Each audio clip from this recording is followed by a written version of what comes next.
అమ్మా మీరు ఏ ఊరి నుంచి వచ్చారు? సిబిఎన్ గారు జెండా వేసుకున్నారు, టీడీపీ సపోర్టర్ అమ్మా? టీడీపీ సపోర్టర్ అండి. మంజుల రాణి కాజా నా పేరు. ఇక్కడ డాలస్లో ఉంటాను. మా పేరెంట్స్ కృష్ణా జిల్లా అనమాట, ఎలమూరు నుంచి. సో నేను వన్ పాయింట్ ఒకటి చెప్తాం అనుకుంది ఏంటంటే, రాష్ట్రం బాగా అభివృద్ధి పొందుతుంది. మనదంతా కోస్టల్ ఏరియా కదండి.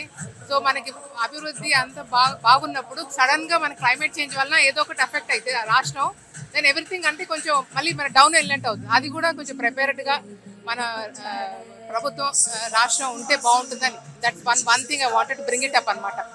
నాకు అర్థం కాల, అంటే మీరు వరదలు అవి వచ్చినప్పుడు చాలా ప్రిపేర్డ్ గా ఉండి, విజన్ తోటి ఉండి, ఎట్లా ప్రిపేర్డ్ గా ఉండాలి, ప్రజలు కూడా ఎట్లా నాలెడ్జబుల్ గా ఉండాలి హ్యాండిల్ చేయడానికి అనేది అనమాట. అంటే ఆ గ్యాప్ ఏమైనా కనిపించిందా మీకు ఈ మధ్యకాలంలో? అలాంటిది ఏదైనా జరిగిందా where they failed or they were not able to do it to the extent where everybody surprising గా ఫీల్ అయినట్టు ఉంటారు కదా ప్రజలు. అది లేకుండా ప్రిపేర్డ్ గా ఉంటే బెటర్ గా ఉంటుందని. ఎందుకంటే మనకి అభివృద్ధి వెళ్తాము, మళ్ళీ కిందికి వచ్చిన అయినట్టు ఫీల్ అవుతారు కదా ప్రజలు, అందుకని.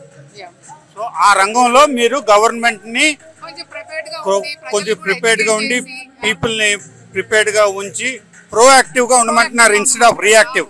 అదేనా మీ ప్రోయాక్టివ్ గా ఉంటే we can handle situations, any difficult situations అనేది. ఎందుకంటే మనది ఫుల్లీ కోస్టల్ ఏరియా. మనకి హైదరాబాద్ లాగా ప్రొటెక్టెడ్ కాదు మనది లైక్ ఎక్కడి నుంచైనా వరదలు, థండర్ స్టార్మ్స్ ఏదో ఒకటి వచ్చేస్తాయి కదా. దానికి ప్రొయాక్టివ్ గా ఉంటే చాలా మంచిది.